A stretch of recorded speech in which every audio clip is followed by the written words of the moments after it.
And my first guest tonight was with the president today, and in fact was sitting next to him in the cabinet room when he made those remarks.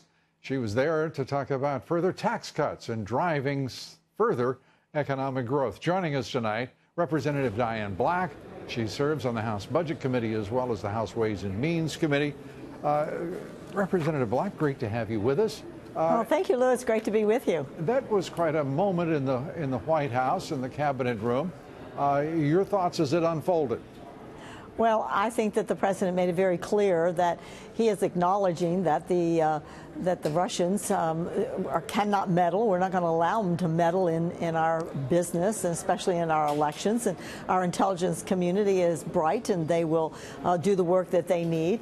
So I think that that was something that he cleared up with the media. I think you talked about it in your opening statements about how the left wing just wants to find something to jump all over our president. But he was strong when he was there in Europe and also with Putin, and I'm very proud of him and his strength in letting them know that look what happened with NATO, and letting them know that they've got to belly up to the bar and do what they are supposed to be doing. So I'm proud of our president. I think he did a great job. You know, I have to believe that most of America is, and the rest who aren't, I don't think have any comprehension as to what he's done or where this country is now headed compared to where we were headed before his election to the White House.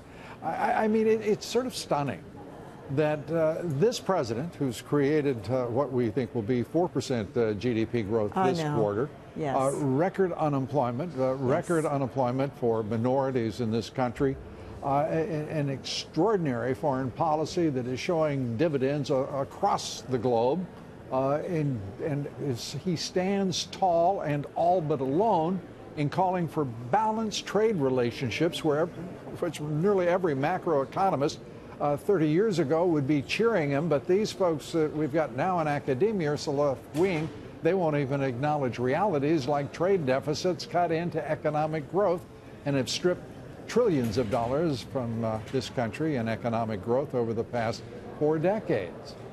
Hey, Lou, the first 6 years that I was here under the Obama administration, we got all excited when we got 2.1% GDP growth. That was like, oh my, that's wonderful. And now we're getting 4%, and the Democrats can't say the things are good. The American people know that it's good, and we're getting ready to do even more. We want to make those tax cuts for individuals and small businesses permanent. We want to give them permanency, and we'll see a growth then. Tax Foundation says that we'll see growth in number of jobs, 1.5 million new jobs. My goodness gracious.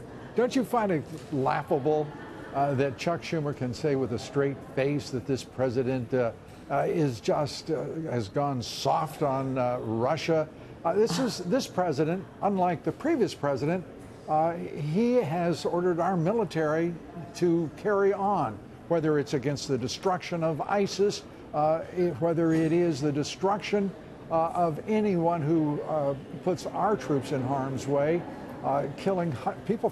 Remember when the CIA director, Mike Pompeo, acknowledged that in February, the United States, through airstrikes and artillery, had killed hundreds of Russian military.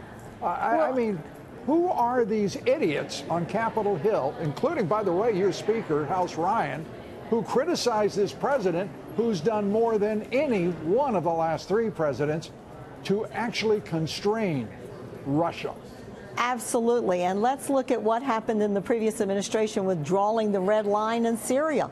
This president didn't just draw a red line. He took action. Yeah. And he didn't take it just once, but he took it twice to help the Syrian people.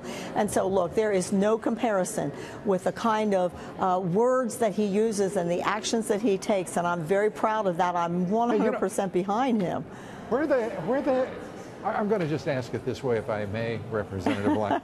Where the hell are all those people who wanted him to act presidential, to be cordial and polite in these circumstances, meeting with the foreign leader? He's being as presidential as you can be, but these fools don't want to play straight.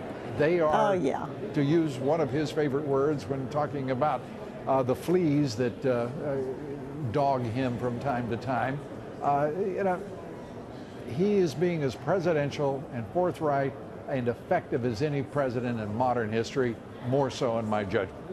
Absolutely, and I love the fact that when he was with NATO and he told the nations, you got to pay up. And it's, you know, it's really funny when I guess it's not funny, but it is truism when you say, well, they didn't pay up last year and they didn't pay up the year before, and all those years they haven't paid up, they really need to make up. But what he is asking them to do is just start paying their fair share. Yeah. We want a president to stand up to NATO and say, look, we can't keep paying your fair share. It's time you pay your fair share. And he's holding them accountable, and some people don't like that, but that's what we want our president to do, isn't it? You better believe it, and this president is doing it. By the way, you know, certainly the previous president would have gone all weak-kneed at the prospect of dealing face-to-face with Vladimir Putin.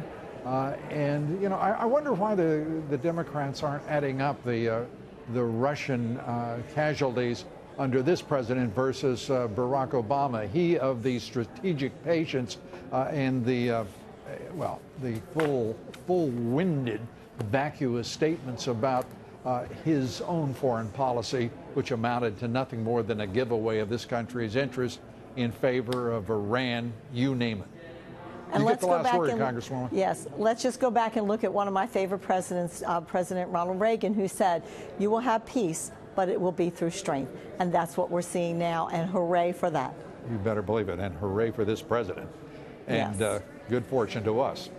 Congresswoman Diane Black, thanks for being with us. We appreciate it.